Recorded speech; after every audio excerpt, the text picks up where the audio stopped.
Greetings, everyone. Welcome to the new year. And to kick it off, we're going to start off with a classic that is Bradford, Reverend Bradford Stine has produced some fine literature that Mr. Z is going to be reading to us today. And we may look at some posts as well and just, have a jolly old time as usual. All that and more. Unzadanza. Skibbity Riz. Yes.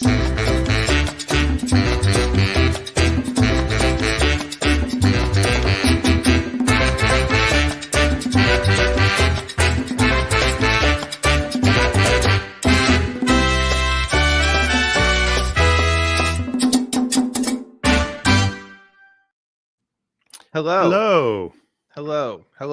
Zod? What? It's the year of our Lord 2025, isn't it? Yes. Wow.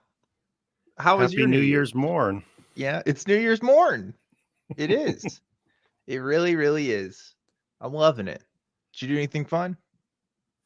Yeah. Hung out with some friends yesterday. Guy I was hanging out with made me like 4 old fashions, which one might argue was too many. And he just kept giving them to me. I sure felt that last night. Oh man, he's got the glasses on. It's to hide the hangover a little bit. Oh, it's more I'm not reading a book without glasses at this age. That's what it is too. Yeah, we're about to indulge ourselves in some fine quality literature. I mean, you've read War and Peace, you've read Captain Underpants. This is better than all that. This is maybe one of the greatest books of our time, right? Would you say? Probably, yeah. So there's a couple different books. One is sorry, let me get one of them real quick. Okay. Yeah. I left one in my bag. Go get those books. And I haven't seen any of this. This is a cold reading from Mr. Z himself. So it should be pretty good. I have his Instagram page as well, Mr. Stine's Instagram page. So maybe we'll look at that too. But I want to see what I've been missing out on,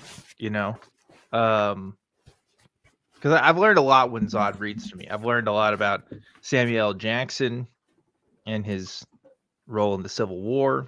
And now I'm probably going to get some nuggets of wisdom from God's comic himself. You'll get some nuggets, all right. Oh, someone said I have no pants. Oh, my pants are probably blue screening out. Oh man. So I'm a floating torso, I suppose. So first off, we have our super chat here. We got make sure we acknowledge. Let's do that from Alan Showerman, giving $1.99, saying, "Is BS the official Zadanza nemesis in the lore? Is he our nemesis? Because this is a very one-sided affair."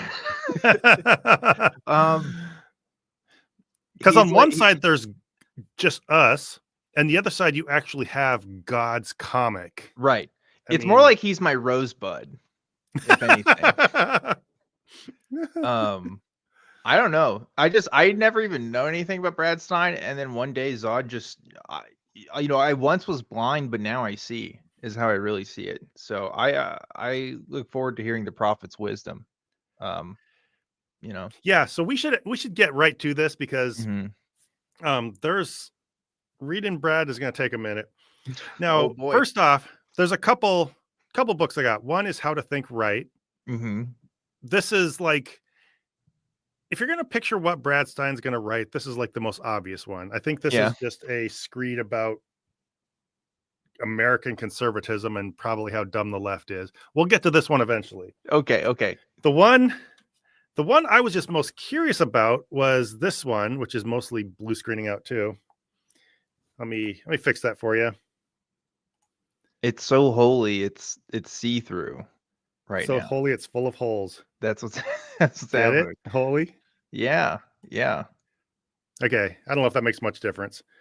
But being a Christian without being an idiot. I guess you all saw it on the thumbnail too. So, well, here's it live anyway. He's got that smirk on his face too. God, what a picture for that. Making sure he looks just extra punchable. Not that I would ever punch anybody. Yeah, really? If you ever think of punching Brad Stine, Zod and Dan say no. That's the wrong We don't approach. condone that. We don't Exactly. condone that.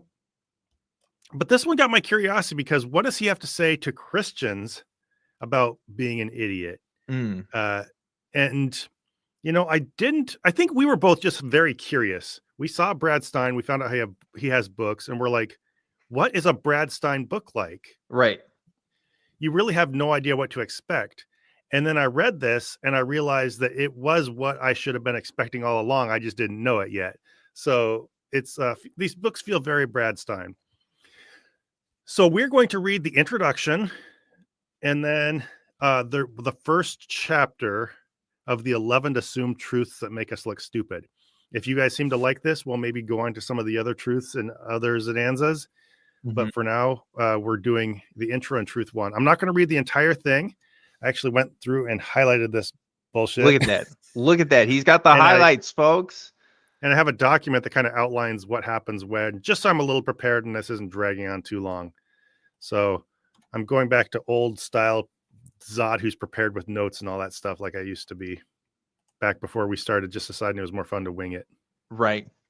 Which I'm looking forward to personally. And just for this occasion, we've just set up a brand new layout because I wanted to make this a little bit more personal. So we got the fire going here in the background. We're just going to have a nice fireside chat here with Mr. Z. Mr. Z's literature hour is what we're going to call this. I don't know. Exactly. Something. All right. And let's do one more thing here. Let's get the Zazanza overlay out of the way so it's not in your face. I noticed I was covering you up there. Oh yeah, thank you. You're welcome. Thank you. All right. So the introduction starts being a Christian without being an idiot. Now, I didn't notice this. In parentheses, it has the rise of the neo-believer. I think we have seen a rise of neo-believers in the last, I don't know, since 2015, 2016 at best, but I don't think that's probably what Brad Stine is talking about. Does he just mean liberal Christians? That's what I interpret that as off the top of my head. I don't think exactly. Okay. So, a couple things in this. Brad's going to have some advice for Christians about not seeming stupid. It's not necessarily going to be as targeted toward liberal Christians as you might first think. Some of it approaches introspection and actual insights into things Christians do they shouldn't, but then just, of course, blows it at the goal line. So with no further ado, I just want to start the introduction by letting you take in how much this sounds like Brad Stine in the most obnoxious way possible. Yes. I want that energy. I want that aura. Starting with the first line. Hello, my fellow pilgrims, and welcome to my book. I'm sorry, pilgrims? Pilgrims? Oh my God, pilgrims.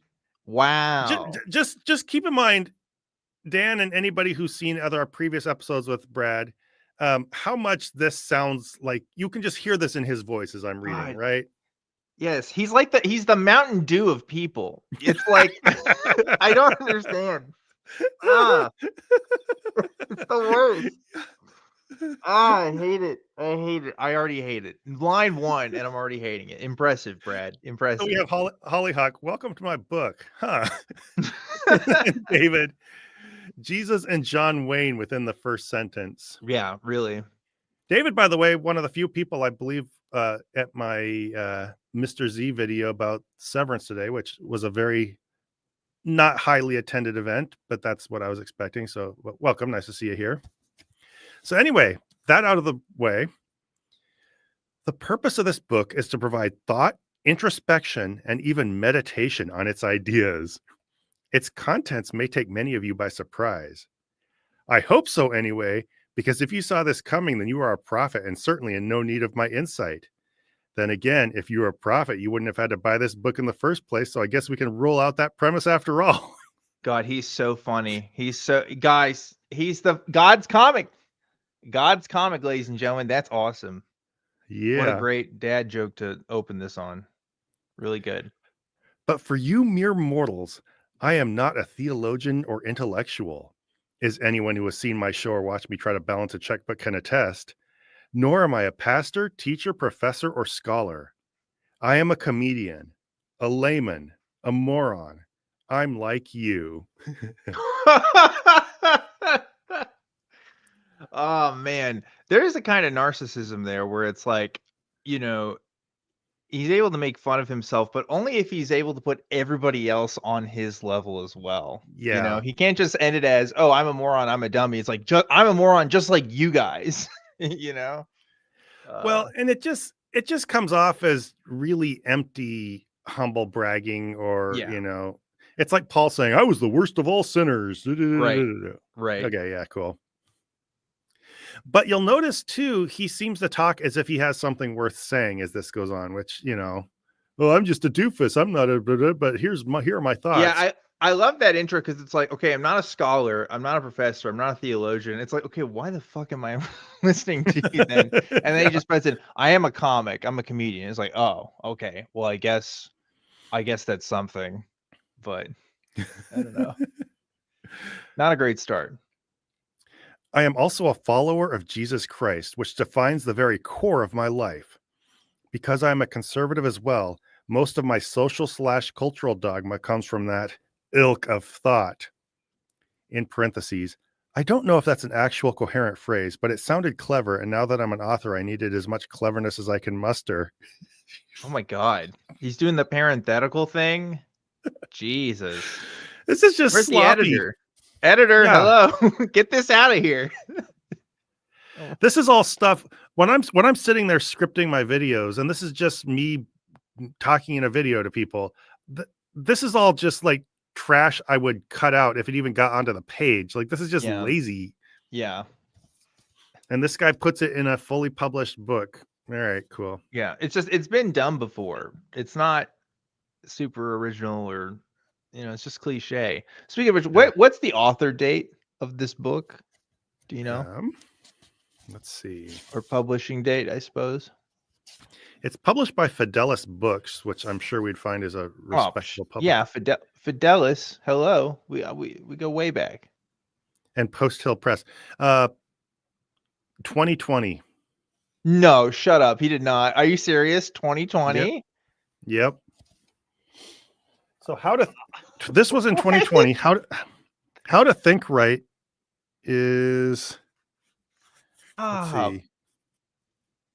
how is he's still writing stuff in the last couple of years? I thought this was all from the 2000s. Yeah, I guess so. Well, 2000s is when he was making it big in comedy. Now he's settling in and Yeah. doing the.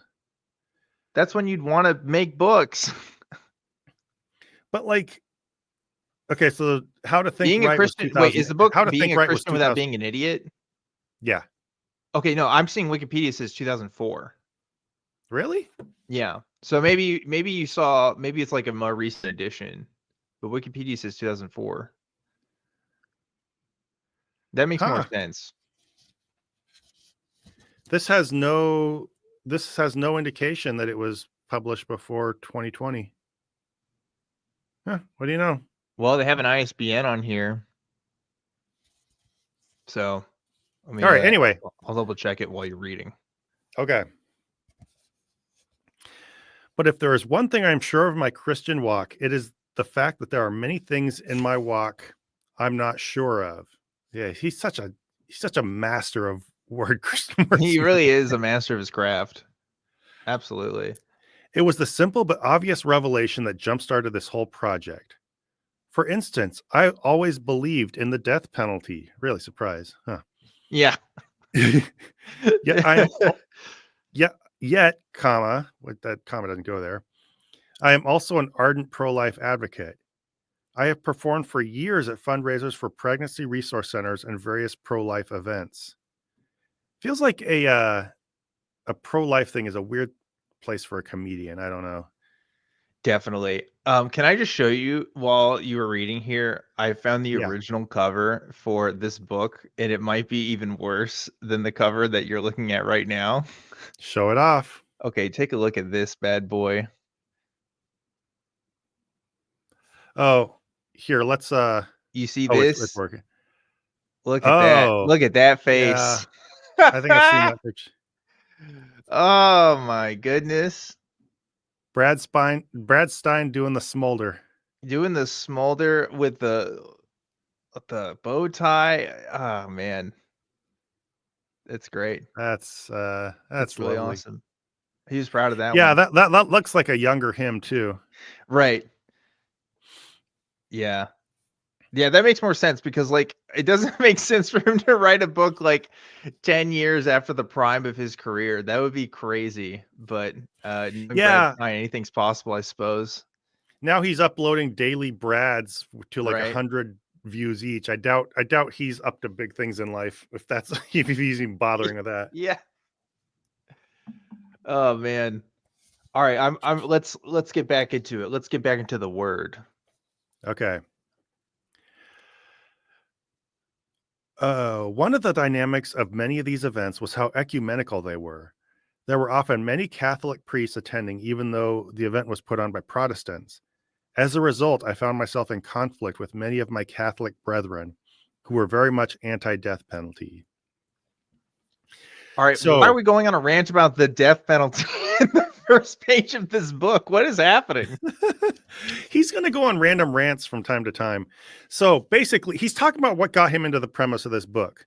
And so I'm going to pause here and stop reading except for excerpts for a few pages. But basically, he's the beginning of his next paragraph explains it. So I'll read that for you.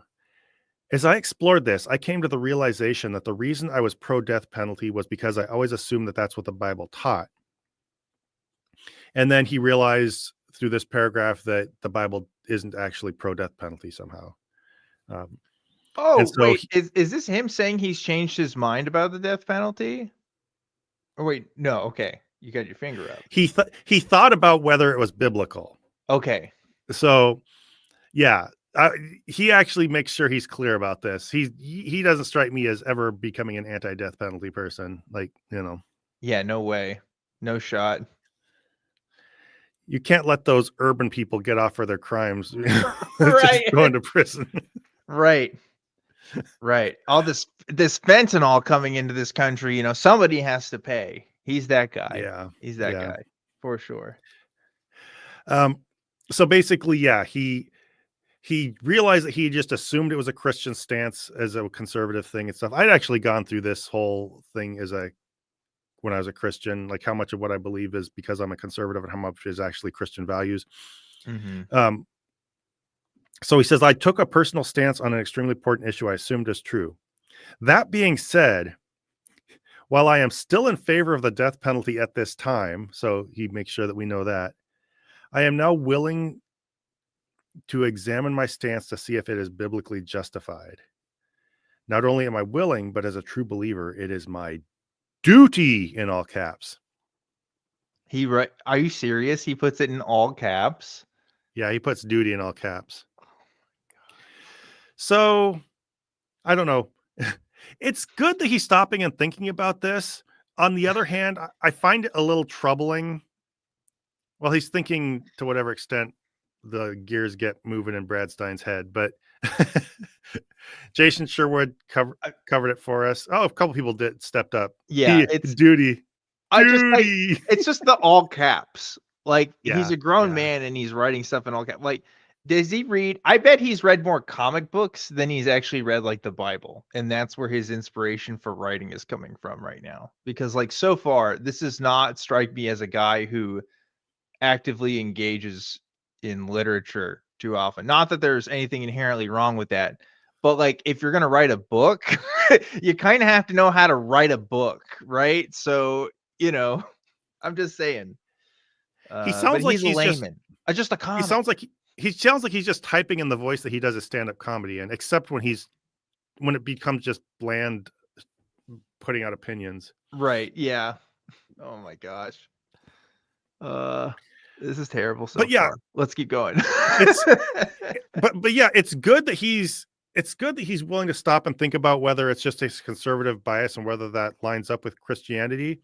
On the other hand, I think we know the issues with being concerned about whether, you know, an issue is biblical versus right. lines with humanist values. Like especially in this case, you're talking about whether you're going to kill people.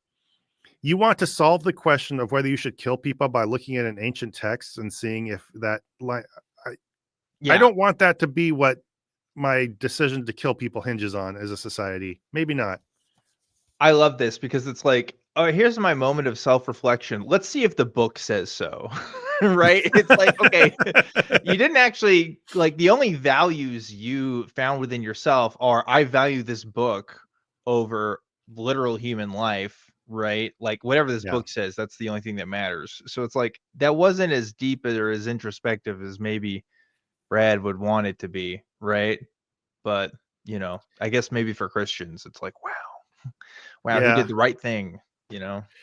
I suspect that we and Brad have different ideas of what depth of introspection looks like. You don't But, say. I would hope so. Dear God, I would hope so. So I mean, yeah.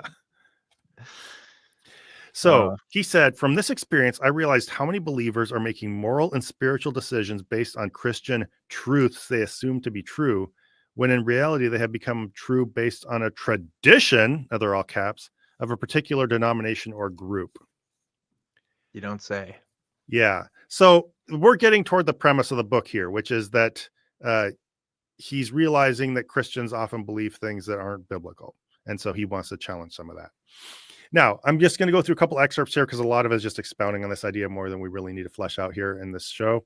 But I love how he says, even though I know this is my purpose, I have had to battle some Christians who felt my comedy style was distinctly unchristian. So he's airing a few grievances here. I'm wondering how much of what bothered him is really, reflection on how Christians approach moral issues and stuff, and how much of it was he was starting to get irritated because Christians thought he wasn't being Christian enough in his comedy. Right. I mean, to Brad's credit, it's a never-ending hole, right? Like you're never going to appeal to all Christians because inevitably, no matter what you do, if you're a Christian in a Christian community and you do something, someone's going to say it's not Christian. So it's just, there's no point, honestly. But I guess he's still mad about it. Yeah. He goes on and eventually says, I, for one, am no longer willing to imprison the amazing grace and liberty my faith has given me to reach out to a world begging for authentic Christianity to save their terminally ill souls. I have carefully considered these ideas as well as lived many of them. Right. He's got a lot to say about people with terminal illnesses. Brad Stine. In terms of how they're not heroes. Right. He's got some opinions. But yeah, this is just obviously like just brazen, Christian language, right? Like it's just there's nothing behind that. He's just saying the things that need to be said, right? What liberty do you find yourself in? Oh, let me check if this book agrees with my opinion or not, right? Like that's not liberty. That's just it's just following a rule. Nobody would say that. Like once I found the American law books and systems, I found a lot of liberty in that. So it's like, what do you mean? You're just looking at what other people have said. You're not thinking for yourself. Jason Sherwood says, no one's laughing, so I'm going to make it your problem. Yeah. Sounds like some of this. Yeah. If your God's comics and Christians aren't finding you funny, it's probably because they have an attitude problem. Yeah. And then Steve Weber has an interesting question. Terminally ill souls, since when do souls die? Yeah, that's interesting. I guess he means sin and stuff, I don't know. Who knows?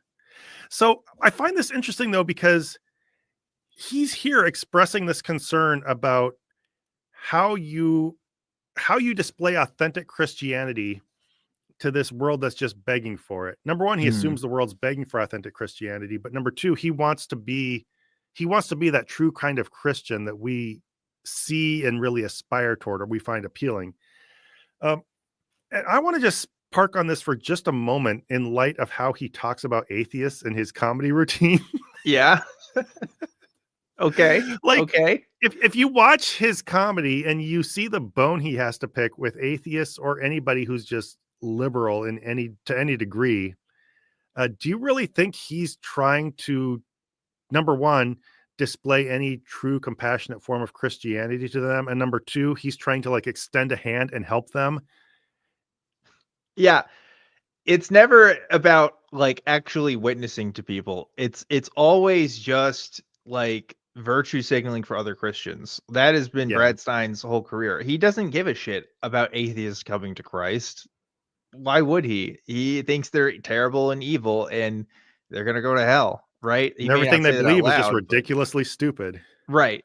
Right. So it's like, yeah, it's very funny because on the one hand, Christians have to be upheld to a certain standard, but it's not really for the world. It's really so that other Christians can judge you correctly, right? And I think that's kind of his whole thing.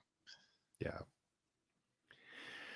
So, and one thing we'll find as we go through this, everything, number one, is just all over the place, but then clearly just performative. And because it's both of those things, he says things sometimes in a jarring whiplash, one paragraph to the next way that just totally contradict each other on like, not just on a small point of fact, but in the whole tone of what he's going for. Oh, yes. I'm so looking forward to that. Okay. That in mind, I just highlighted this quote along those same lines. Christians on the Assumed Truth platform who historically have taken the position, if you don't all behave exactly like me, then you're not really a Christian, have done, in my opinion, the greatest disservice to furthering the gospel. So Brad doesn't like when people, have these strong opinions and think that if you don't think the way I do, you're not a true Christian. Yeah. Again, Meanwhile, he wrote a whole book about what it means to be a true Christian. Yeah. I didn't even put that part together. Talk about the pot calling the kettle black, Brad. Jesus. And also, Brad, before reading this book, we watched your material. Yeah. We know that you have some strong opinions about everything everybody does and whether it's really Christian. To be fair, I don't know how often he goes to the point of saying you're not actually a Christian, but he believes strongly enough about it that it feels like he's tying them together at the very least. Yeah. And I mean, like, it's okay to have opinions, but this is another thing too, where like Christians also have to deflect criticism of being judgmental, even though they constantly are being judgmental. And this is how you rationalize that, I guess, by just saying, oh, I'm following what's supposed to be done. This is, it's not about me. And then they're always citing these objective standards. But at the same time, he also had to do some sort of soul searching for it, which is like, I don't know. It's very weird and doesn't make sense, obviously. Yeah. Okay. So Brad's a little uncertain about his credentials in a lot of ways, right? Mm-hmm. He's not a pastor. He's not a theologian, blah, blah, blah, blah, blah. No. But there's one thing he's certain about. God has decided to use the gift of comedy, which he gave me, to communicate to the unbelieving world. Of that, I am sure. If I could roll my eyes to the back of my head and then back under again, kind of like an owl, I would. That's the most Brad Stine thing in this book so far, man. No matter what, guys, we can have all the doubts in the world, but you'll never doubt the fact that I'm God's comic and I'm the funniest guy in the room. Like he's just you gotta protect that ego, man. I give one thing to Christians. They have come up with the worst humble brag ever. Yeah. Which is that God gave me this ability. Yeah. So you're saying that you're good at something, but you're phrasing it as though you're giving credit to God. Yeah, that was always the worst. Like, people in church that were like, oh, I have spiritual gifts and stuff. The worst is prophecy. Anybody says they have the spiritual gift of prophecy, you run. You turn around, you run, you don't look back. Okay, everything else is annoying but tolerable, but that is always like the worst kind. In Brad's case, he's a step above, which is he has to be the funny guy. He really thinks his message has to be delivered through comedy. Otherwise, I don't know, maybe he existentially wonders about his life purpose and that's how he gets fulfillment. That's obviously very speculative, but how speculative can it possibly be when you write it within the first few pages of your book about why we should care about you? My gosh. Lunar Spunk said, God makes me smell weird to push away the non-believer. Yeah. Oh, okay. man. So anyway, yeah, he does the whole humble brag thing. God gave me these gifts. Right. All right, now he starts tying together the end of his introduction. And you're going to be surprised to hear him say this next part, Dan. Just buckle up, because this is Okay. not what you'd expect to hear come from Brad Stine. Yeah. We are at a place in our American history where the Christian worldview is mocked, ridiculed, and ignored. Yeah. Yeah. Wow. In 2004, no less. But he does do a little reversal here, a little tiny reversal. Okay. Half reversal. He half leans into this and half, yeah. Though it is true there is a spiritual battle taking place with warriors who want to see this happen. So the libs, basically, I guess, in the Right. atheists. Yeah. I believe we have also brought much of this phenomenon on ourselves. Oh, okay. A little bit of self-flagellation. All Yeah. right. So, Okay. and that's the premise of this book is, some Christians are being idiots, I guess, or making us look like idiots. Yeah. Okay. So it's the other Christians are making us rational Christians look bad. Yeah. That's kind of his thing here. Okay. That makes sense. Classy, smart Christians like Brad Stine don't like to when other people make them look dumb. Right. Even in this, like he can't find genuine community amongst believers. He has to have a tier system of here's the bad Christians and here's the good Christians. And a lot of Christians are like that, but it doesn't surprise me that Brad is also that kind of person. Yeah. So basically the premise of this is that some Christians are making us look bad, but then of course he also has to tie in we are actually being mocked and blah, blah, blah, because there's people against us. Right. It's unbelievably hard being a Christian in a world that hates you while you're battling other Christians who are constantly judging your life, motives, and the sincerity of your walk. This just reminds me of those conservative gay people that are like, oh, I'm not like those gays. You know what I mean? Where it's like you're trying to find following amongst like people that like already look down upon you, but you still want to have like some sort of approval here. I'm getting that vibe. Yeah. Yeah, like he kind of wants to legitimize himself in the eyes of the world, even though he thinks they're all stupid and whatever. Like, I think if I'm hearing what you said right, I think a lot of Christians do have this insecurity about the fact that they believe in supernatural things based on ancient books of scriptures, and they want to be included in that whole idea of being rational and scientific and stuff like that. Yeah. And that's that's what a lot of apologetics is just trying to get you to feel that way. So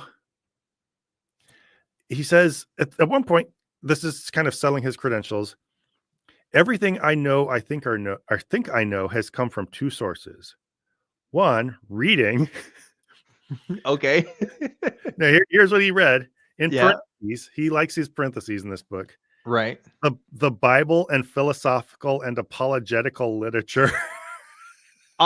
Run that back one more time, Zod. Please read that sentence to me again. I'm going to articulate carefully so you can catch exactly the words he used. Okay. So number one was reading, and then the parentheses. Right. The Bible and philosophical and apologetical literature. I like philosophical literature and apologetical literature. That's great. That's awesome. Stop me if I'm right here. There are 0 citations in this book, right? No citations. Yeah, no. Any? Okay. Well, the citation is that his sources are reading. Yeah.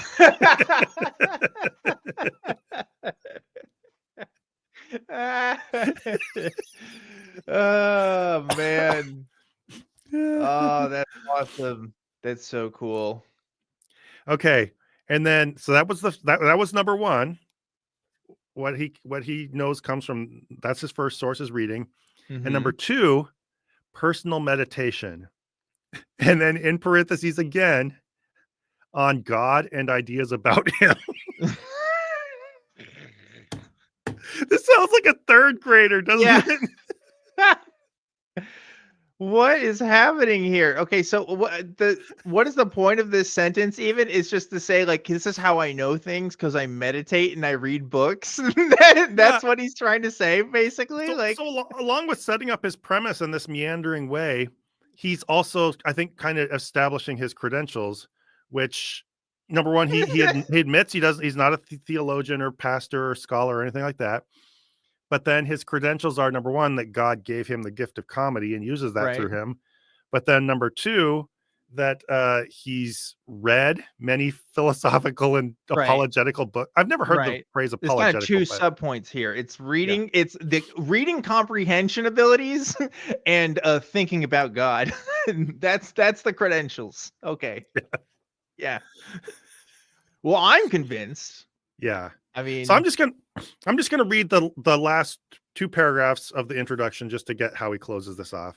yeah. Oh, by the way, Stratahawk says, "Thanks for the parentheses. Didn't want to mistake meditating on actually things." Yeah. Yeah, basically, I thought a lot about it. Yeah, I thought a lot about it. Yeah, good for you. I guess that makes you qualified to write a book. Anybody can do this. When I was a younger man, Zod, especially when I was much more in the habit of reading. I probably read like more than most people, but like I don't read enough. I definitely don't read enough. Yeah, And I used to think, man, it sucks that I'll never get to read everything that's out there because there's so many books. It always takes time, and life's always going to get away with you. And there's just so much literature out there, and so many books. And then there's books like fucking Brad's, where I'm like, oh yeah, there's a bunch of shitty books out there that are just like this. yeah, So, it makes me feel a little bit better about not reading yeah. everything ever. Uh, Faye, sorry, I don't know how to say your last name, Philaday. Yeah. God made me humble enough to recognize how fundamentally important my comedy is to spreading the gospel to the unwashed masses. Right. Right. Yeah. Hey, folks, if you've ever had doubts that you couldn't write a book, if fucking Brad Stine can do this, you can do it too. I promise you. Okay? Go for it. Yeah, Reach for your dreams. All right? all you have to do is become famous enough at something else that people will publish whatever trash is Right. associated with your name. Yeah. Oh, that's great. All right. I trusted Christian associates to preview this book just to make sure there were no glaring heretical ideas promoted. If any heresy has skipped past these professionals, then I'm afraid it's their fault and they're the ones going to hell. Okay, that's really funny actually. That's pretty good. But like also I like the idea that first and foremost, we don't fact checking, that's not in this book. Heresy though. We got to worry about that, okay? Yeah. Not my fault if there's heresy. Yeah. So his citations are I read, I meditated, and then professionals made sure there weren't any ideas Right. that are, I Now, he guess, doesn't actually say any names, does he? no, no. Okay. His That's great. Professionals. Yeah, so his citations for reading are I read many different types of books, and Yeah. then for proofing is trusted Christian associates. So yeah, Right. basically nothing. Yeah, absolutely. Yeah. That's what the Bible was written on, to be fair. Who So, are these associates, Brad? Do they live in Canada? yeah. Same standard of care. Uh, All kidding aside, more parentheses, like that's ever going to happen. All mature believers eventually come to realize they have a specific God-given purpose in life. I am coming to realize reluctantly that mine appears to be to rattle some cages and question paradigms. wow. He's a real free thinker, this Brad Stein. You know, We don't have enough of those, you know? I Brad absolutely just exudes that energy of feeling like he rattles cages and questions Yeah. paradigms. You Yeah. know he thinks that. This is every conservative commentator ever, Zod. Do you Yeah. understand? It's like, Yeah. oh, I'm just rattling cages. I'm just asking questions. Like that's how you know you're talking to a dumb person. Like, who has nothing to offer to the conversation and has no professional expertise or credentials whatsoever. It's like, yeah, okay, it's good to think for yourself. But if that's your whole goddamn personality, you don't know anything. You just don't. You don't know anything, and you're making up for it. You're compensating by being the guy that just likes to be controversial and stuff. This happens over and over again. I guarantee at least 3/4 of the people in this stream, including the chat, has sat at a Thanksgiving dinner table with somebody who feels that way about themselves. Literally, Absolutely. yes. Everybody in the chat knows that person in real life. Absolutely. Oh, okay. Man. I didn't sign up for this assignment. It was given to me. I am literally called to be a missionary to America. Oh my God.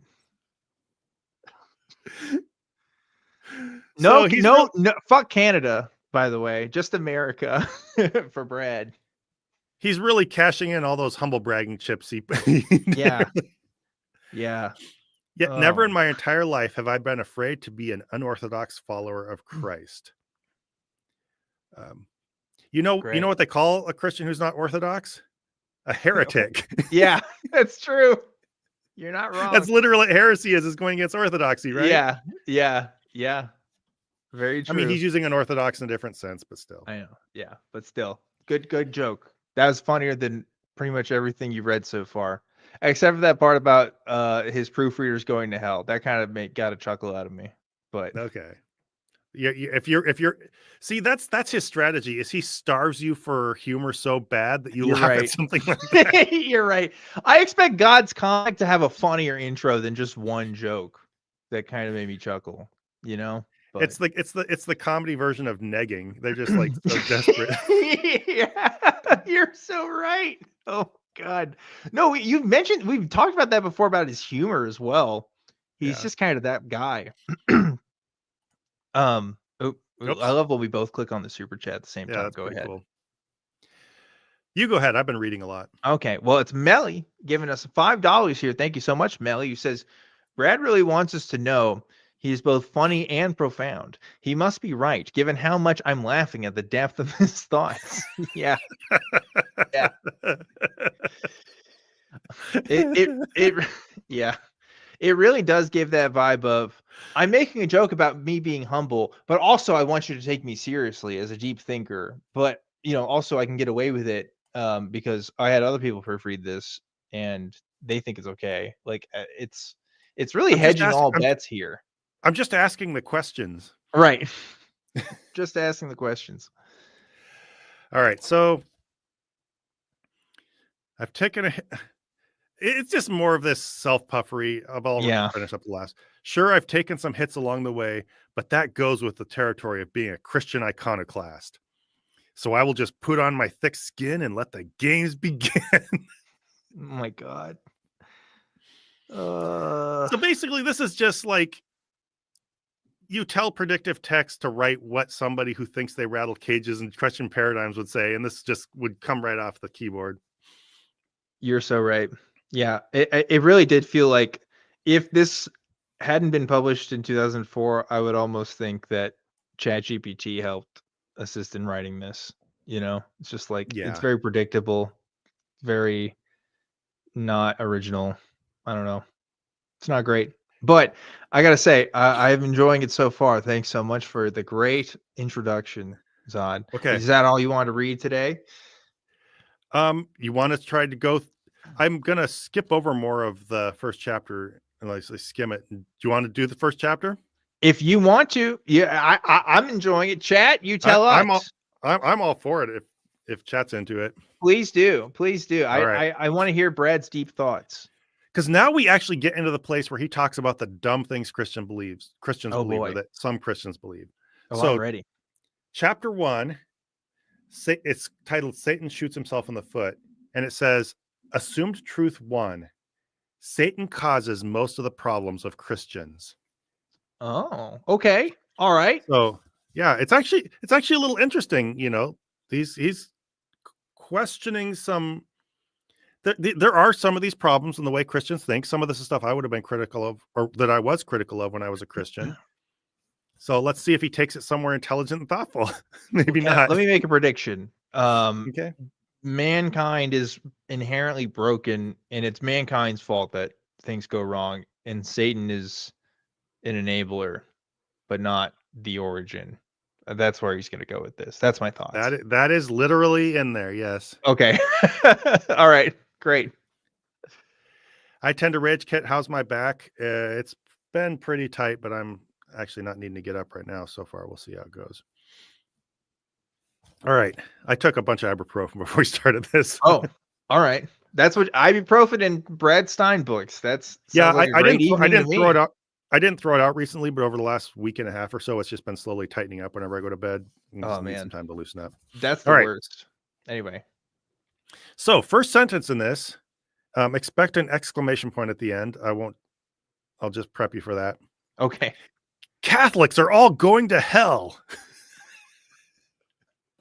Okay, that's that's a funny way to start a chapter if just for the kind of absurdity of it. Yeah. It's not really like meaningful in any way, or it didn't like help with the overall narrative or structure, but you get a little bit of points.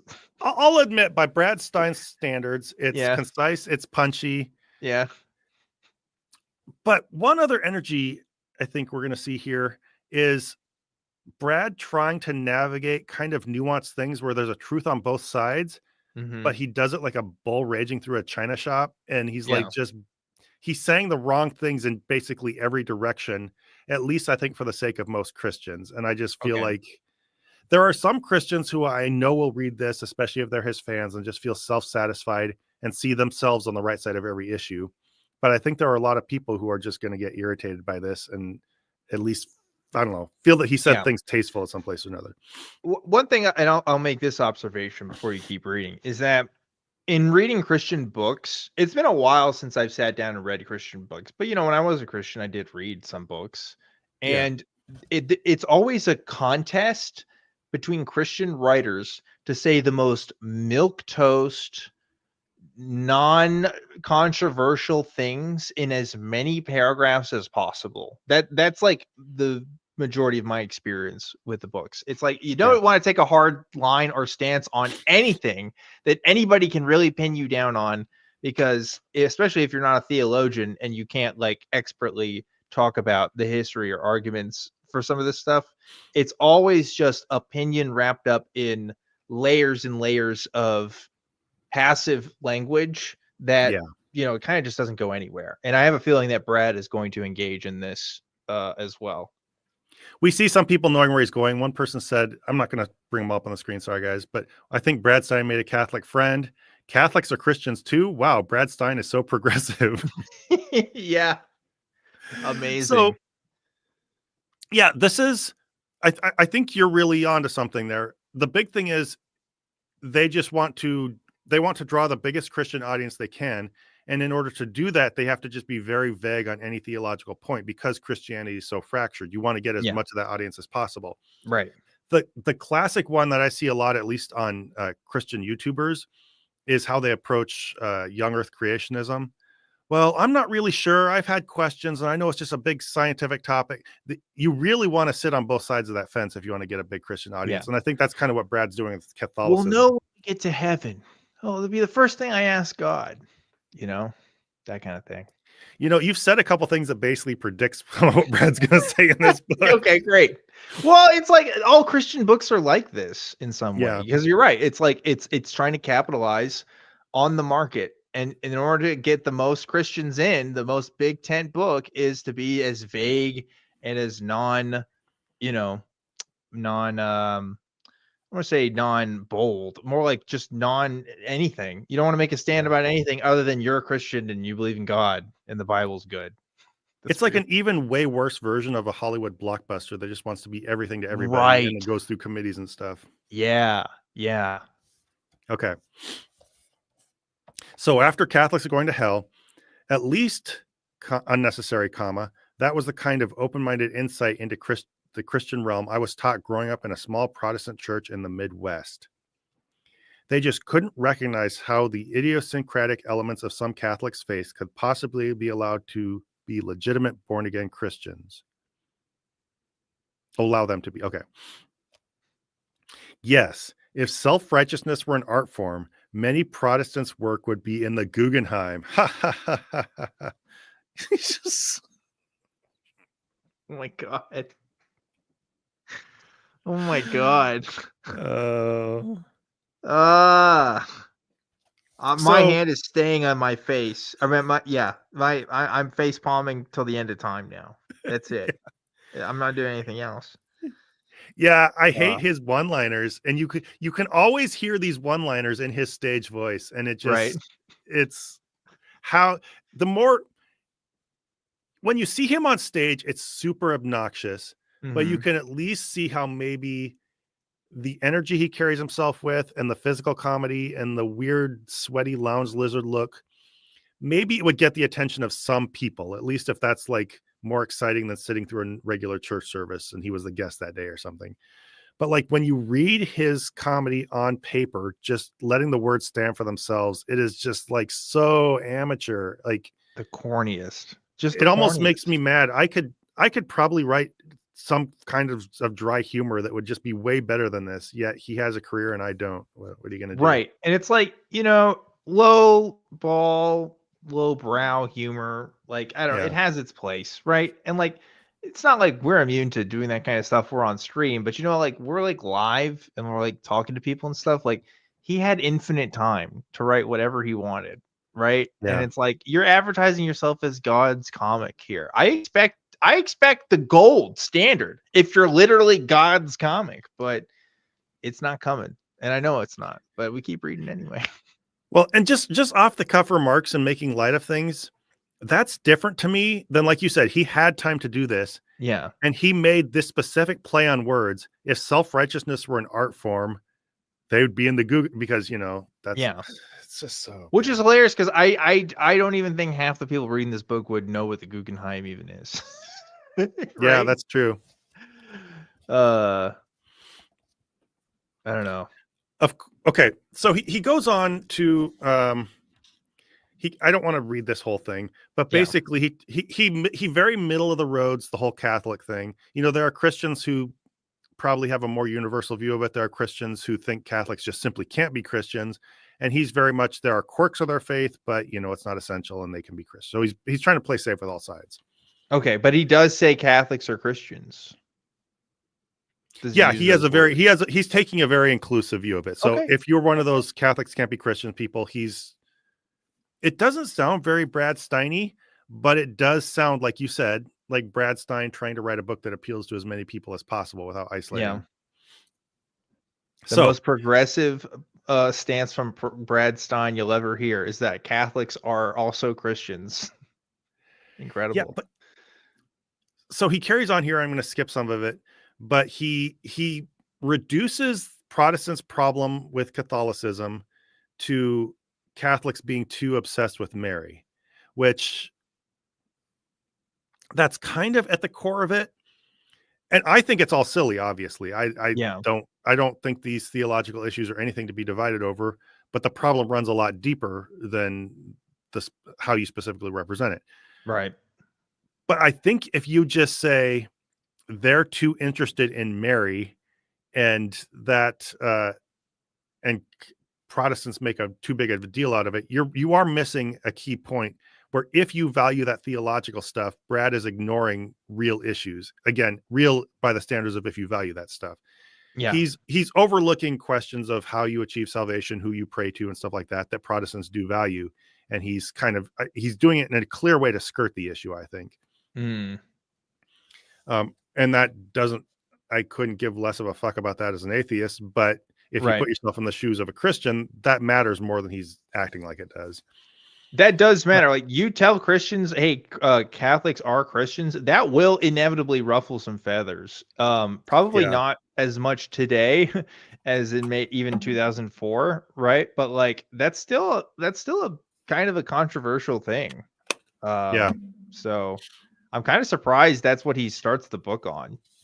I wonder why. That's just so random. Like, why does he care about Catholics or whatever? Yeah. He's going to go somewhere, but okay. So considering how he's trying to sidestep this, look at this equivalency that he draws. So, we, Catholics are too obsessed over Mary. And he goes, of course, the plastic fish image to a Protestant has taken the role of Mary to the Catholic, being a must-have symbol of our faith. What? Yet somehow we don't consider it nearly as obsessive as theirs. Fancy Oh that. my God. That's Are not you the same serious? thing. Yes, that's what he said. Does he think the Protestant criticism of Catholicism being too obsessed with Mary is just literally just they have too many pictures of Mary everywhere? I feel like that's what he's trying to Are dismiss it you as. serious?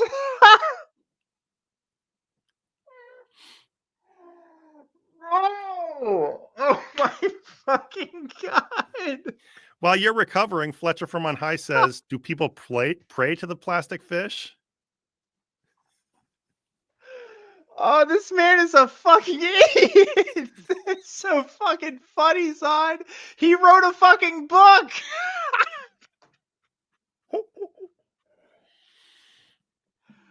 Yeah, like, He can't even get the criticism right. Are you fucking serious?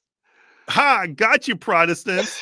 That's You, he you think might think they're too into Mary, but what about your plastic fish? Oh my god. Oh, Stratahawk Brad. says they are whelmed by that statement. That is so fucking Okay, funny. Oh my say god, that's so say funny. 10 Our Fathers and 10 Hail Plastic Fish. Like he doesn't talk about the theological implications or salvation or anything. He just thinks the problem is they just literally just like I really like Mary. Yeah. That's so funny. Oh my god. Oh, Brad. So Oh, Brad. he talks about how basically, speck in your eye, log in my eye type thing. We feel it's our duty to find some flaw in their practices while overlooking our own. He says obsessive is really the key word here. Some people have unique epiphanies, and other people just hear about it. Typical spiritual thing. He goes, I love this line. It's like the people who get abducted by aliens, not just once, but numerous times. I have never even seen a UFO, let alone had the privilege of being probed by a higher life form. What the fuck? Why does he feel the need to say these What things? what is happening? Oh my god. It's just a very vanilla aliens probe your butt joke. You know what I Right. mean? Like, there's nothing insightful to it other than I've never had the honor. Oh my god. It's funny because aliens probing like this man is a professional comic. Like Oh this my man is toured. Oh man. Ah, holy shit. Ah, So, oh gosh. it's All incredible. right, gotta wipe my eyes here for a second. So I'm he go, sorry. I'm not over the Mary thing. That is the funniest fucking thing I think Brad Stine has actually legitimately has ever said because of the implications of that. That is so fucking funny. I am not over it. I will never be over it. I'm never going to be over that. That's uh Jesus. this is the same.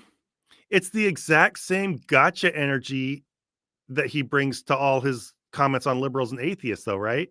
Right. Like he's missing the point in the exact same way. It's just so obvious here, I think, Right. because yeah, it's It it's the gift that keeps on giving. I'm going to tell you, Zod. I was a little worried about this segment because it's like, okay, we're reading a book for a while. How interesting is it going to be? Because it's Brad Stein. No, this was a good decision. This was such I a think good I think decision. we need to do the book thing more often. This is Yeah. I'm enjoying this anyway. I don't know, Because we're audience, if you're the liking only it, but two atheists that have ever read this book, right? Like ever. probably. No way, no shot, right? There's gotta be the only people. So Yeah. blue I'm skies curious for how me on many other that. people have. I'm sure people have, but I'm curious how many. Yeah. All right. So he goes Uh, on for a while. He spends at least a solid page, maybe page and a half to two, riffing on appearances of Mary. And so, Stop. you know, Are you fucking serious? He goes on. Wait, why are you skipping over that? I want to hear that. oh, you Please want to read hear me a some? little bit. Okay. Please tell me a little bit. Okay. For example, take the phenomenal way some Catholics seem to see Mary everywhere, like her likeness periodically popping up in the most unholy places. What's especially intriguing about Mary is how innovative she is. I mean, nothing is going to confirm your legitimacy as a religious icon more nobly than to suddenly display your image on a tortilla! Exclamation point. Stop! Oh my god! No! Oh! Oh, he's so bad! Oh, he's so bad! God, I can't believe it.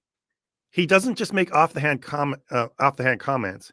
He actually probes into this and asks questions as a skeptic. I was going to skip all this, but if you're interested, we might need to pick up the rest of this chapter next time if you want to keep going with it. But okay.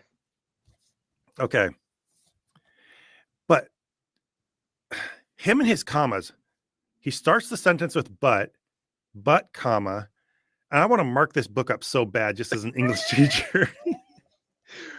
Did nobody actually proofread this? Because you keep mentioning he keeps starting words with commas, and like that's acceptable sometimes, but in none of the examples you've given would it be right from my understanding of grammar, right?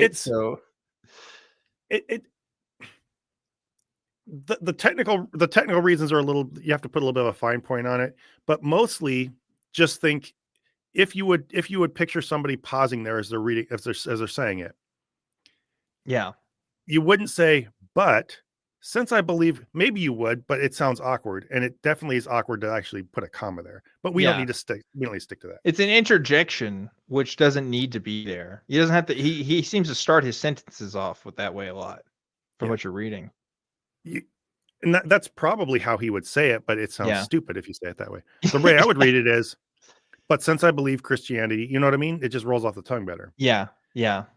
Is truly the religion of reason. Ha ha ha. I know everyone in the chat's going to laugh at that. Yeah. We should never fear examining any unprecedented occurrence. For example, so that's where you should put a comma, and he did it right that time. Good job. Okay, yeah. His proofreaders were too busy looking for heresies, apparently. Yeah, exactly. If this phenomenon is actually happening, I think there are two questions one must ask oneself. One, logically speaking, since she's in heaven, how is she getting down here? What? Are you for real? Yeah. He didn't even fucking try. Oh my god. Step aside, James Randi. Brad Stine's on the case. Jesus Christ. Oh my god. No, Biddy, it doesn't actually say ha ha ha. I interjected that. He said, how did she get there? She's in heaven. Since she's in heaven, how is she getting down here? Like, is that...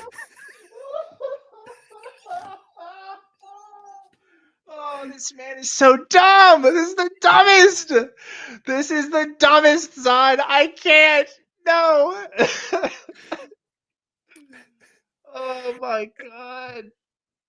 As if there's actually a science to like a person existing in heaven as a spirit and how they might travel down to, you know. We gotta think rationally.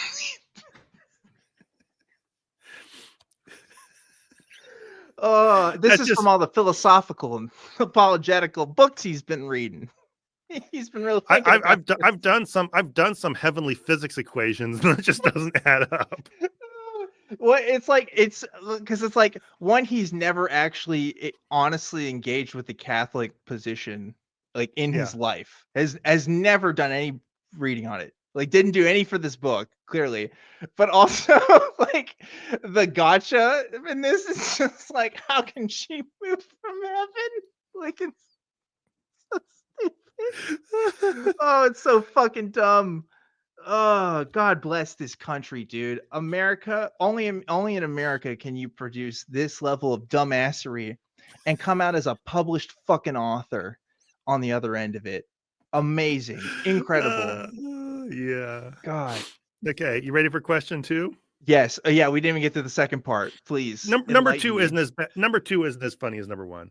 But question number 2 is, Why is she spending time projecting her likeness on somebody's screen door? Oh my God. Not to mention that this on. phenomenon is possible. Why aren't the other saints pulling it off? For no other reason than to break the monotony of eternity.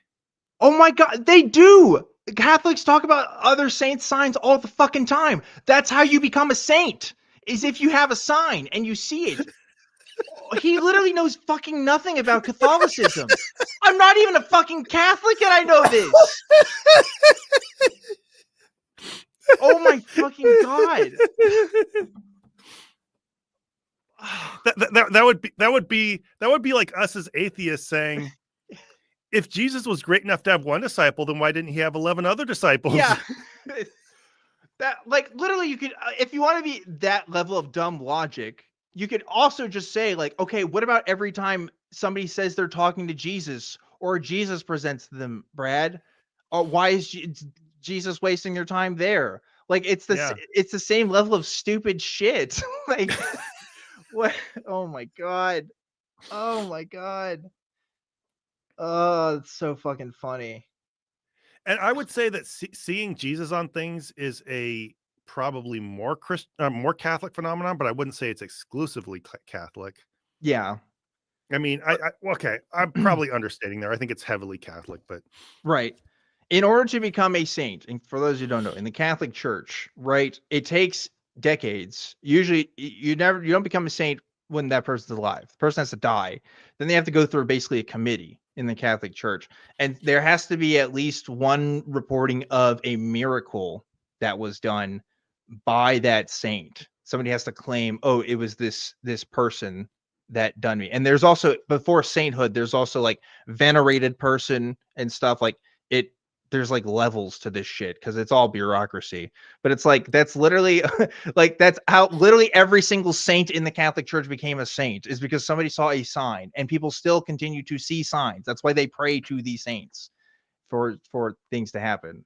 But I guess Brad Stine has just never even talked to a Catholic, let alone, read a book about it, which you should do before writing a book about why you're defeating the Catholic position on Virgin Mary. Yeah, Evan Sachs says, wait, isn't it 3 miracles or something like that? I thought it was like a confirmed miracle or a number of confirmed miracles. I wasn't aware of like appearing on things as a requirement, but yes, not that big of an expert. It's peer review, basically. And also, if it's a medical miracle, you have to have like a doctor on the Catholic on the committee say, like, yeah, this is a miracle. That's another thing they say, which, like, obviously, if it's like cancer remission, right? It's like, yeah, you don't have a good medical explanation for it. So there are rules to it. But again, I'm just a dumb fuck who doesn't know anything. And even I can tell you that's how this shit works, or at least there's a process. But anyway. Yeah, so chapter 1 is 17 pages. We've gone through 3 so far. Yeah. Really cool. But no, it's all good. I'm glad that you wanted me to do the toast thing. There's some good stuff in there that I was just gonna gloss over.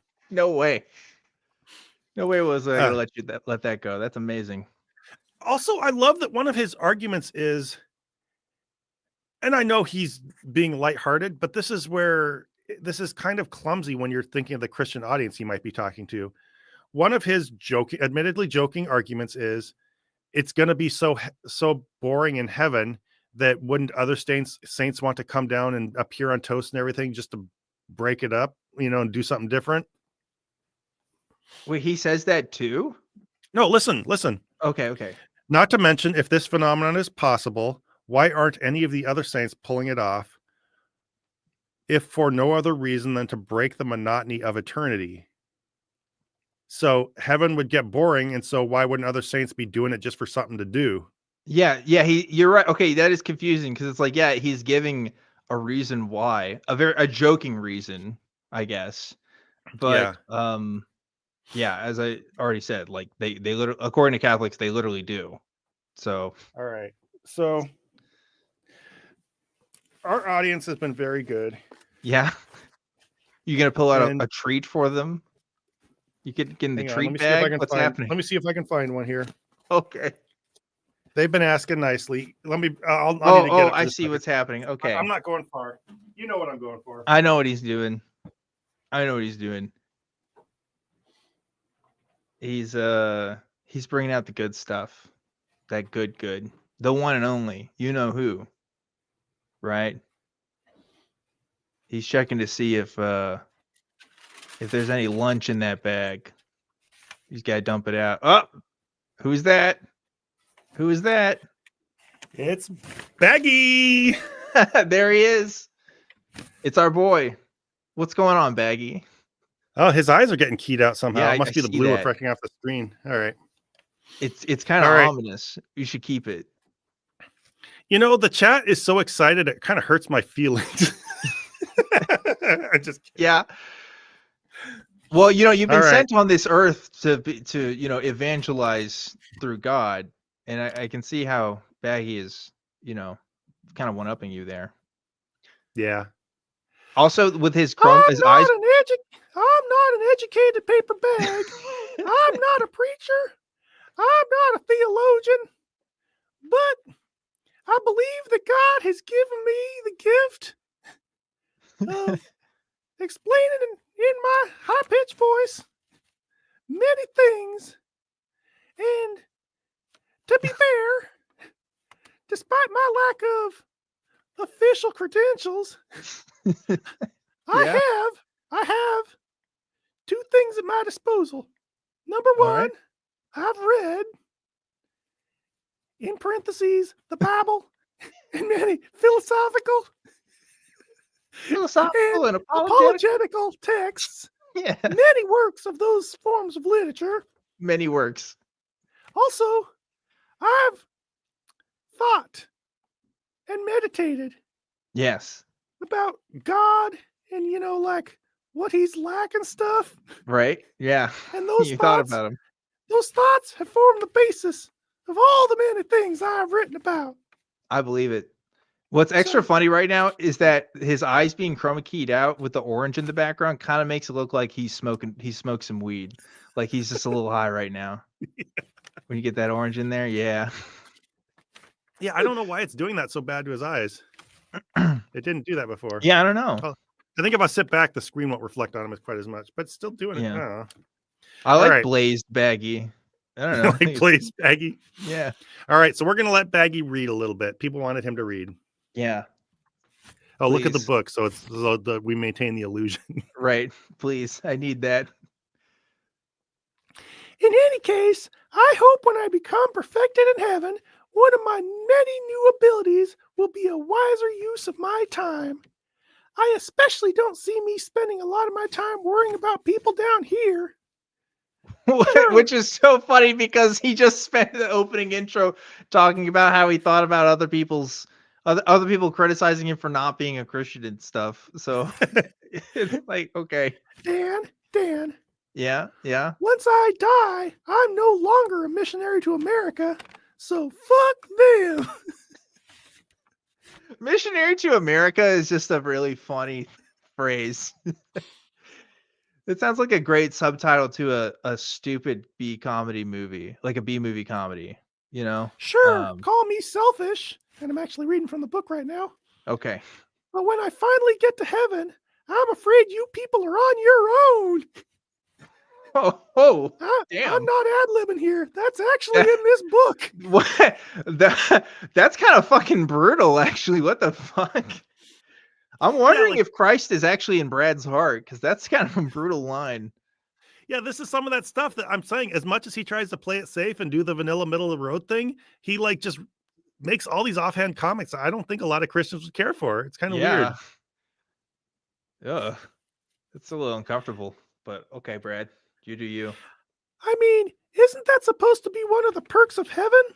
We finally get to leave Earth? Yeah, I guess so. Yeah. I don't know, Brad. I guess. Yeah. So this is one of those areas where he just takes these hard 360s or 180s. 360 would just be going the same direction still, I guess. Yeah. But yeah, he takes one of these hard 180s where the premise of his joke at first was that wouldn't more of them be coming down because they're to break up the monotony of heaven, right?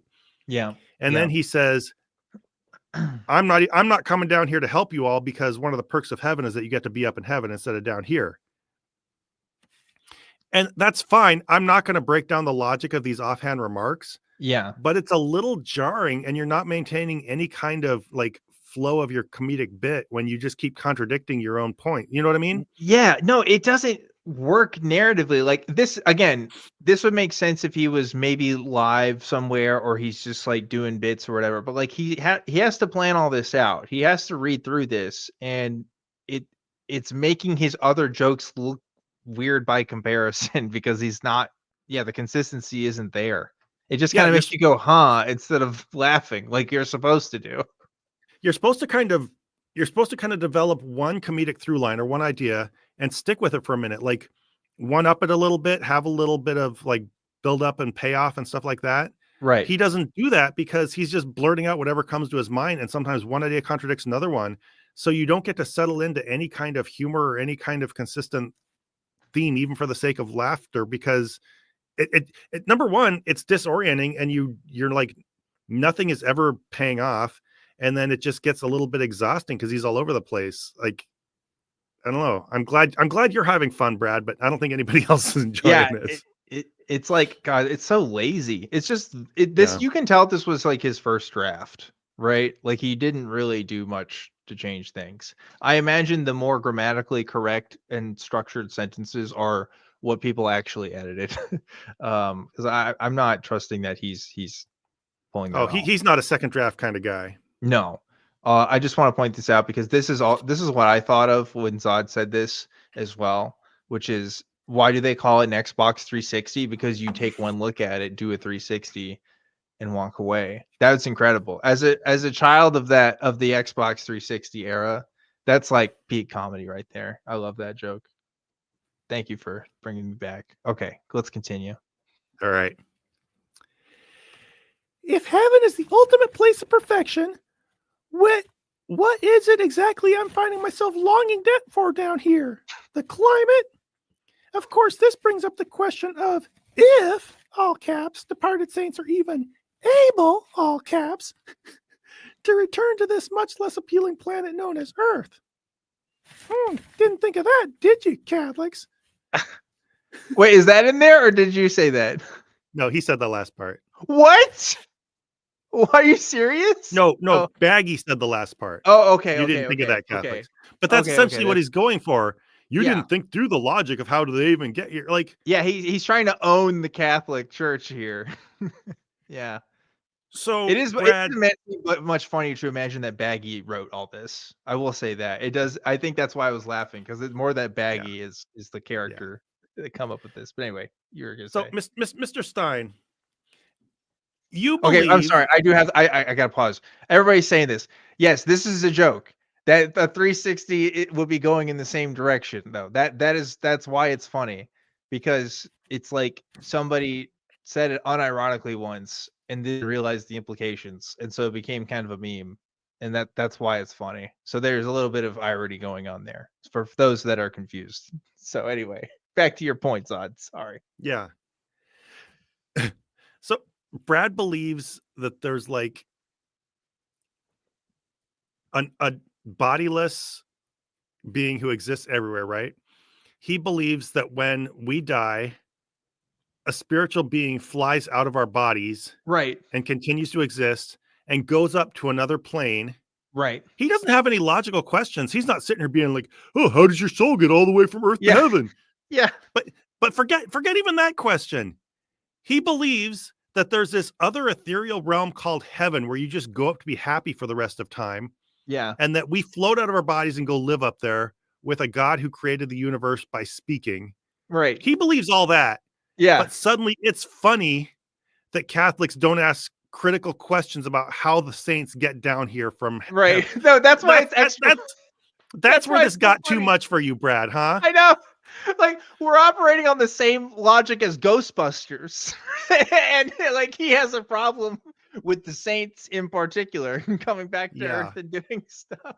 It's so fun. That's why it's so stupid. All of a sudden he goes from evangelical Christian to like trying to do a Penn and Teller bullshit episode. Right, like, exactly. Yeah. The Brad Stine Educational Foundation is going to offer $1 million to anybody who can prove the supernatural. All right. Let's let Baggie finish this paragraph up. Does God really allow us to intervene in the land of the three-dimensional? If we could, don't you think we would be able to do it with a little more flair than just a barely recognizable silhouette? I mean, that wasn't supposed to be there. People down here who haven't even reached perfected status yet are still able to slap together a few colors and brushstrokes, some of which have... Sorry, gotta turn the page one-handed. I don't know where his other hand is right now. Yeah, I was gonna say, I don't know. I didn't realize you had hands, so that's new to me, but go ahead. Ended up in the Sistine Chapel. If a human, all caps, can pull that off, I'm expecting a little more from the mother of God, all caps, exclamation point. Again, it's like he just doesn't know anything about, like, miracles have occurred because of the visage of Mary and like and the appearances of the saints, like that, like actual marvels. Not just the miracle isn't always just the image, it's the things that happen around the image. But like, again, he's so stupid, he doesn't know anything about it. He literally thinks it's just, oh, why are we supposed to be impressed by all these pictures? Yeah. So funny. Oh, and he's going on and on about it in that typical Brad Stine style, that like not letting the joke just fucking end. He has to go on and on because he thinks he's made this brilliant point. Brilliant stuff. And this, I mean, I'm probably beating the same dead horse. Yeah. But this motherfucker read the Bible and took it literally that Jesus went to heaven by directionally floating upward into the sky and out into space. Right. He believes a story where that had anything to do with getting into what he is, I guess, taking to be another dimension. Yeah. That's the most barbaric ass ancient Roman concept of like, well, how's this guy going to go to heaven? He's not going to disappear into a wormhole or something like that. Heaven's up in the sky. He's going to fly up into the atmosphere. Like, yeah, Brad takes that seriously. I don't know. I know, it's so dumb. It's so dumb. But that's the thing with people who are as confidently incorrect as Brad. It's like you're not going to do anything to change their level of confidence about anything. Even if you prove them wrong about something, they still think they're going to be right about everything else they believe, because it's just he's just the Dunning-Kruger effect incarnate. He really is. Oh yeah. All right. We have a couple minutes left. We'll go a couple over because we started late. Yeah. I'm learning. Now wait. Before accusing me of Catholic bashing in parentheses, and now listen carefully because we're going to say something in parentheses, or sorry, in quotes, was bashing. Before accusing me of Catholic bashing in quotes, parentheses, by the way, the term bashing in a politically correct country we now find ourselves in is generally a code word used by the true intellectual and ethical fascists of our society to authorize them to censor your point of view by associating your ideals with intolerance, bigotry, and racism without needing that annoying concept called evidence.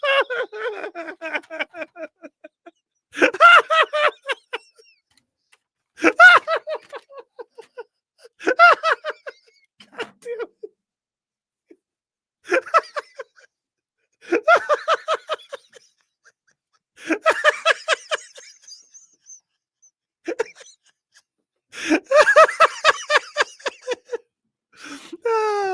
For those who needed to see the sentence in writing, there it is. It's right I'm under the my fucking mind.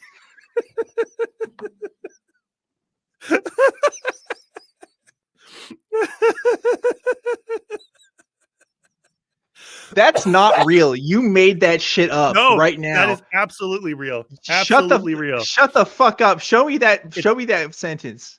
Right Zoom there. that shit in. Hold on. We're getting real close here. Let me see that shit. Oh, it's too blurry. I can't read it. Oh, there we go. Okay, we're focusing. Which one? On the top? Right under this. It follows right under that, right after the highlight. I still can't see it. I still can't see Yeah. it. That's okay. Okay. I I'm believe you. gonna read it. I'm gonna read it again. Yes, please read that fucking shit again. Because I swear to God, So this man is not he real.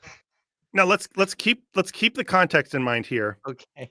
The whole point is just that he's going from making fun of Mary appearing on a tortilla and stuff like that to pivoting and saying, "Now wait, before you accuse me of Catholic bashing." Yeah.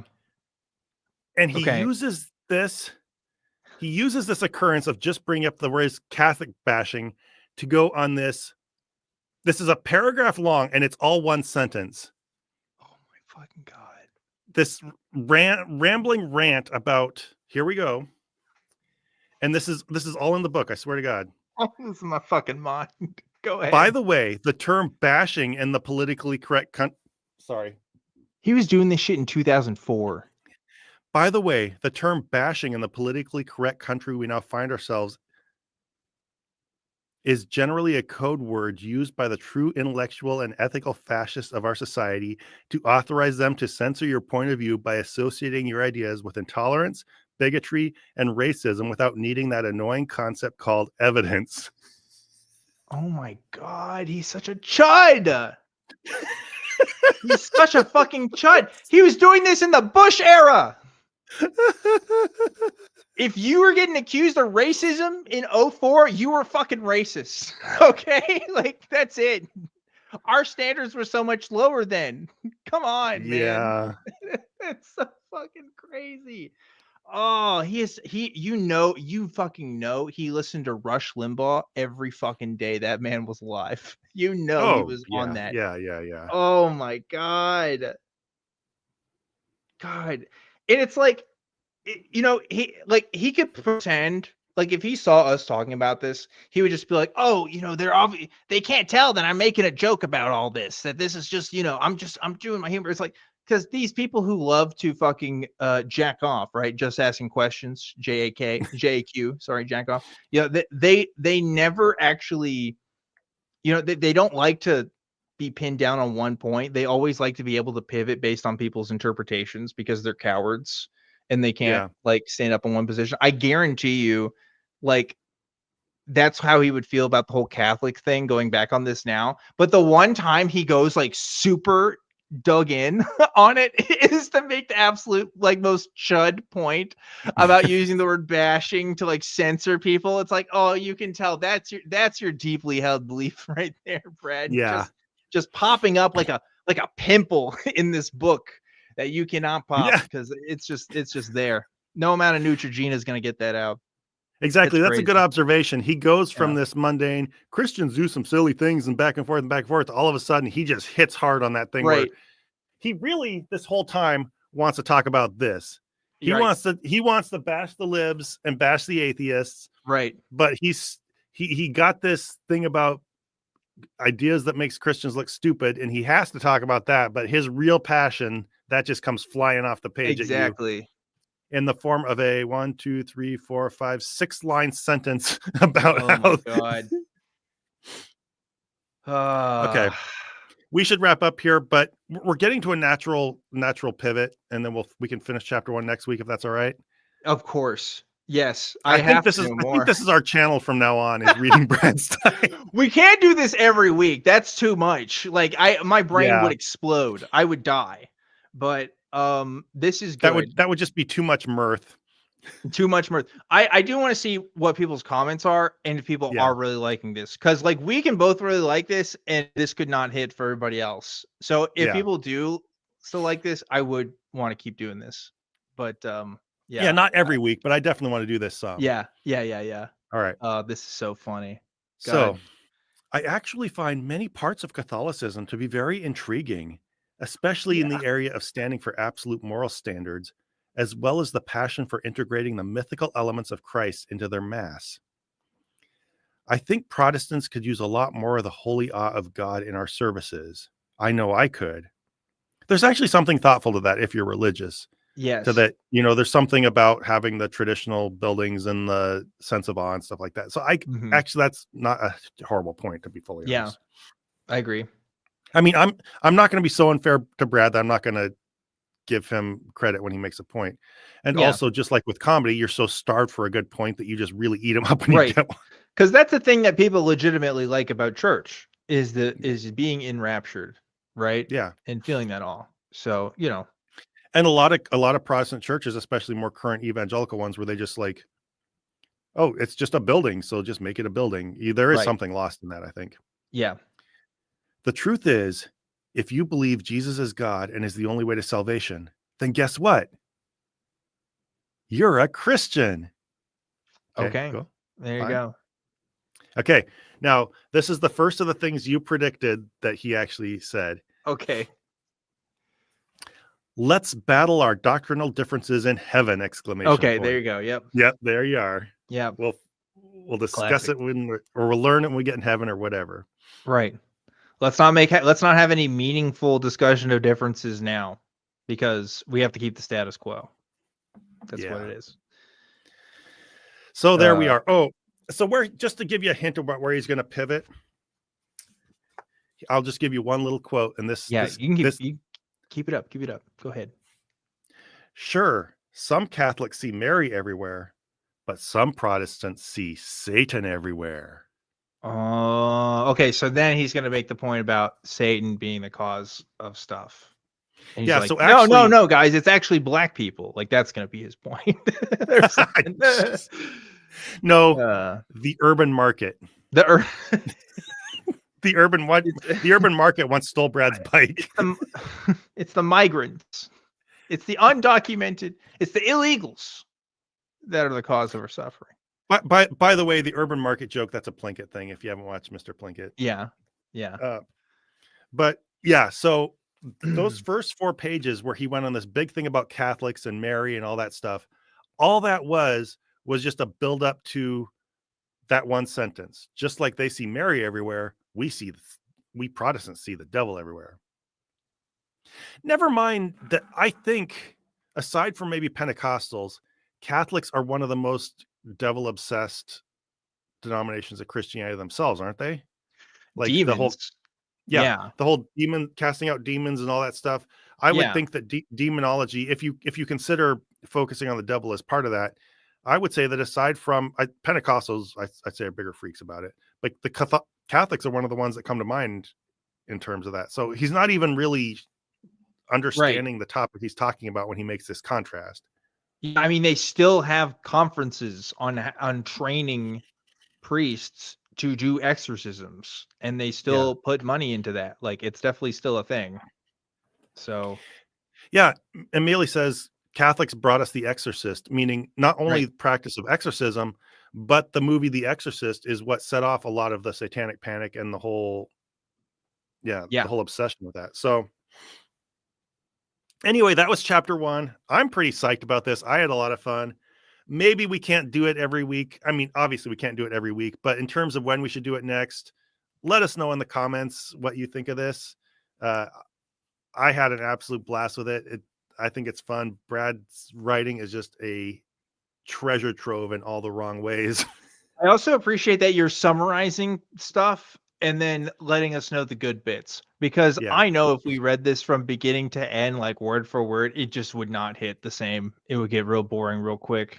So yeah, it's good. Yeah, so I'm seeing some chat comments. That's great. I'm watching those, but please also let us know in the actual comments of the video. Yes, that would just help us get a summary of what everybody thinks about it. I think personally, maybe doing one next week just to finish up this chapter, just to get this all cleared up, and then maybe break it up a little bit after that. I agree. On some kind of schedule that matches with people's perceived enthusiasm for it. So that would be what I would want. Like doing it next week to finish it up, and then maybe like once a month at least or something. Yeah, would be cool. I'm not gonna lie. If it were just me, I would. What's that? It's our devotional. Yeah, you know, our monthly Brad. Yeah, the Brad Book Club. All right. Final thoughts are on you, Dan. I did a lot of reading tonight. I've said it before and I'll say it again. Brad Stine is just the gift that keeps on giving. Like, just when I think I've had enough of Brad and I've seen all of his tricks. I've seen all of his little, gimmicks. He tends to surprise me in how unfathomably dumb this man is. And he has proof that anybody can make it in America. I mean, you can do it. You can do it, folks. If Brad can do it, you can fucking do it. Well, what I love is that when you look for Brad Stine material, you can get a certain snippet of an hour, 10 minutes here, 10 minutes there. Mm-hmm. This is a whole book of just nothing but Brad Stine. This like endless material. And miraculously, this almost makes me believe in a God, because how could something this marvelous happen in a natural universe? Brad Stine sounds more asinine on paper than he does on stage. Yeah. And that is just a beautiful, beautiful thing. I love every moment of it. It is a pleasure to prepare for this, and it is a pleasure to do it. And I love my life. Thank you, Brad Stine. Oh, beautiful. No other words. We end it right there. That's it, guys. Good night. Good night, everybody. See you next week.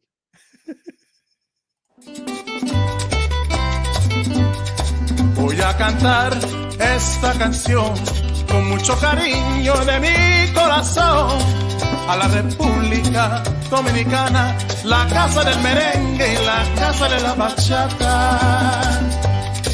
Voy a cantar esta canción con mucho cariño de mi corazón a la República Dominicana, la casa del merengue y la casa de la bachata. La casa del merengue, la y la casa de la bachata.